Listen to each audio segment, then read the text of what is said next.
సిద్దిపేట జిల్లా గజ్వేల్లో ఏర్పాటు చేసిన ఓబీసీ సామాజిక సమ్మేళనంలో Rajasthan Bhajapa general secretary Jagveer Chapra, Medak parliament అభ్యర్థి రఘునందన్ రావు పాల్గొన్నారు. ఈ సందర్భంగా రఘునందన్ రావు మాట్లాడుతూ ఫోన్ ట్యాపింగ్ చేసి తెలంగాణ ప్రజల ఇజ్జత్ మానం తీసిన వ్యక్తులు కేసీఆర్, హరీష్ రావు అని అన్నారు. పొరపాటు కాంగ్రెస్ గెలిస్తే ఈ దేశంలో రోజు పటాకులు పేలినట్లు బాంబులు పేలుతాయన్నారు. పాకిస్తాన్ వాళ్లు మన దేశానికి వచ్చి సైనికుల మీద బాంబులు పేల్చాలన్నా, దేశం సురక్షితంగా ఉండాలన్నా ప్రజలు ఆలోచించాలని పేర్కొన్నారు. బీసీ, దళిత వర్గాలకు రాజ్యాంగం కల్పించిన హక్కులను కాపాడేది భాజపానే అని స్పష్టం చేశారు. హరీష్ రావుని, కేటీఆర్ ని, కేసీఆర్ ని కూడా తోలుకొనిరా, చర్చకు నేను సిద్ధంగా ఉన్నా. నా 3 ఏళ్ల దుబ్బాక ఎమ్మెల్యే పనితీరేందో, నీ 10 ఏళ్ల మెదక్ ఎంపీ పనితీరేందో ఒకసారి మాట్లాడుకుందాం. రఘునందన్ రావు అసెంబ్లీలో నీకు, నీ హరీష్ రావుకి వాళ్ళ సార్ కూడా చెమటలు పట్టిస్తే నువ్వు పార్లమెంట్ లో నిద్రపోయినావు తప్ప, మా మెదక్ ప్రజల ఇజ్జత్ తీసినావు తప్ప ఇంకోటి చేయలేదు. ఇవాళ 10 ఏళ్లు ప్రభాకర్ రెడ్డి ఏం పని చేసిండో రేపు వెంకటరామరెడ్డి కూడా హరీష్ గారు ఎంత సీట్లనే కూర్చుంటాడు తప్ప ఈయన పార్లమెంట్ లో పోయి మెదక్ గురించి ఏం మాట్లాడేది ఉండదు. అందుకని ఒక్కసారి ఆలోచించుర్రి. బాగా నోట్ల కట్టలు పట్టుకొని వస్తున్నారు. సర్పంచ్ల మీద నమ్మిక లేదంట, ఎంపీటీసీల మీద నమ్మిక లేదంట. అందుకని పీవీఆర్ ట్రస్ట్ అని పెట్టి ఊరికి 2 జీతం ఇచ్చి వాళ్ళతోటి పైసలు వంచుతారట. జర జాగ్రత్తగా ఉండాలి. బీజేపీ నాయకులు, కార్యకర్తలు జాగ్రత్తగా ఉంటారా? సూట్ కేసులు బాగా వస్తున్నాయంట, తీసుకోండి. మీరే దగ్గర నుండి పంచుండ్రి. పైసలు వెంకటరామరెడ్డి ఇచ్చిన, హరీష్ రావు ఇచ్చిన పైసలు వంచి ఓటెట్టేయాలి. ఇప్పుడు ఓటేస్తే, ఇప్పుడు కారు ఓటేస్తే కేసీఆర్ ముఖ్యమంత్రి అవుతాడా? నిన్న రేవంత్ రెడ్డి అంటున్నాడు అమిత్ షా గట్ట కేసీఆర్ ఆవహించిండంట.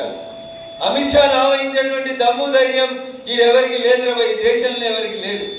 కానీ ఆ కేసీఆరే ఎండల వాడు తిరుగుతుంటే ఆయన దిమాగ్ తప్పిందో, నీ దిమాగ్ తప్పిందో నాకు తెలియదు.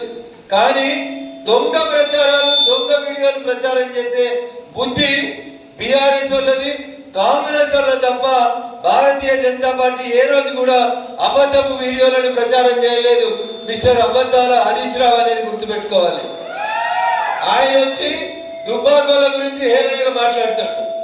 ఒకవేళ రఘునందన్ రావు భారతీయ జనతా పార్టీ తప్పుడు వీడియోలు, దొంగ వీడియోలు తయారు చేస్తే ఏం చేసినారు? నువ్వే కదా మంత్రివి, పోలీసులు నీ పోలీసులే కదా.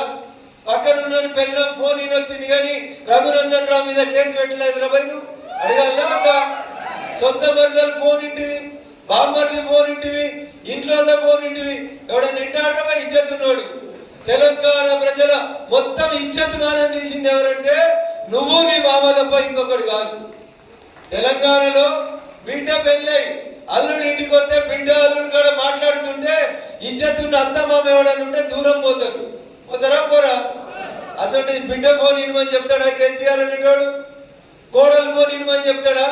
ఇది వీళ్ళ సంస్కారం. 10 ఏళ్ళు పరిపాలించమని చెప్తే పక్కిట్లు ఏం మాట్లాడుతున్నారు ఫోన్ వింటారు వీళ్ళు. నేను ఈ మాట ఇవ్వాలని చెప్పలే, నవంబర్ 2020లో చెప్పిన.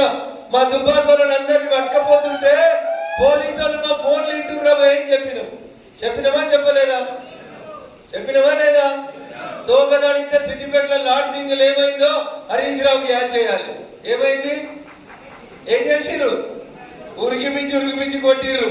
ఎమ్మెల్యేలని కూడా చూడలే హరీష్ రావు. యాది గుంచుకో. ఇంకొక ఆయన వచ్చిండు. ఇక ఎవరు? ఆయన కూడా కొంత కిందనే ఉంటాడు, డయాస్ అంతనే ఉంటాడు. 10 ఏళ్ళు కలెక్టర్ చేసిండంట. ఏం చేసిండు? 10 ఏళ్ళు కలెక్టర్ చేసిండంట. చేసి ఏం చేసిండు? కేసీఆర్ రాగానే శాస్త్రాంగ దండం పెట్టిండు, కాళ్ళు మొక్కిండు, ఫ్రీగా ఎమ్మెల్సీ సీటు తెచ్చుకున్నాడు. 1 రూపాయి ఖర్చు లేకుండా నీకు ఎమ్మెల్సీ సీట్ వచ్చింది. మీరు ఊర్లలో రేపటి నుంచి చెప్పాలి కసీర్ల కాడ. ఎప్పుడు వచ్చింది ఆయనకి ఎమ్మెల్సీ? 2021 సంవత్సరంలో వెంకటరామరెడ్డి అనే కలెక్టర్ కమ్ కాంట్రాక్టర్ ఇక్కడ డబుల్ బెడ్రూమ్లు ఎవరు కట్టిరు? రాజపుష్పాలు కట్టిరు, వెంకటరామరెడ్డి కట్టిండు. అందుకనే కలెక్టర్ కమ్ కాంట్రాక్టర్ అయిన వెంకటరామరెడ్డి చంద్రశేఖరరావుకి సాష్టాంగంగా దండం పెట్టి 2021లో ఒక్క రూపాయి ఖర్చు లేకుండా ఎమ్మెల్సీ పదవి తెచ్చుకున్నాడు. ఇవాళ ఏం చెప్తున్నాడు? మా వెంకట్రామరెడ్డి 100 కోట్లు పెడతాడు. ఏం పెడతాడు? ఎన్నడైనా నువ్వు ఎమ్మెల్సీ 2021లో రూపాయి ఖర్చు లేకుండా ఎమ్మెల్సీ అయిండు వెంకట్రామరెడ్డి. ఎప్పుడైనా R&R కాలనీకి వచ్చిండా? ఒక్కసారి అంటే వచ్చిండా? ఎవరికైనా కష్టం ఉంటే వచ్చిండా? నేను పోయినా, దవాఖానకు పోయినా, బిల్లు వేస్తే సగం బిల్లు తక్కువ చేస్తారా సత్తారని కొట్లాడి వచ్చిన నేను. నువ్వేం చేసినావు కలెక్టర్? ఒక్కరికైనా 1 రూపాయి ఇచ్చినావా? పోనీ పువ్వ తినేసి అయితే ఇట్లా 2 ఎంగిల్ మెతుకులు కింద పడితే కాకులో పిల్లులో ఎత్తుకపోతే అనేటోడు వీడు. ఆయనంట 100 కోట్లు పెట్టి మనల్ని చదివిపిస్తాడంట. నేను అడుగుతున్నా, 2021లో ఎమ్మెల్సీ అయినావు కదా, 22లో రానుండి R&R కాలనీకి వచ్చిండు. R&R కాలనీకి అది వచ్చిండా? మరి 2022 వచ్చి 100 కోట్ల పెట్టనుంటివి, మనిషికో 50 లక్షలు ఇచ్చిపోనుంటివి. నా వల్ల తప్పైంది, నా వల్ల రాత్రికి రాత్రి మీ ఇల్లు ఖాళీ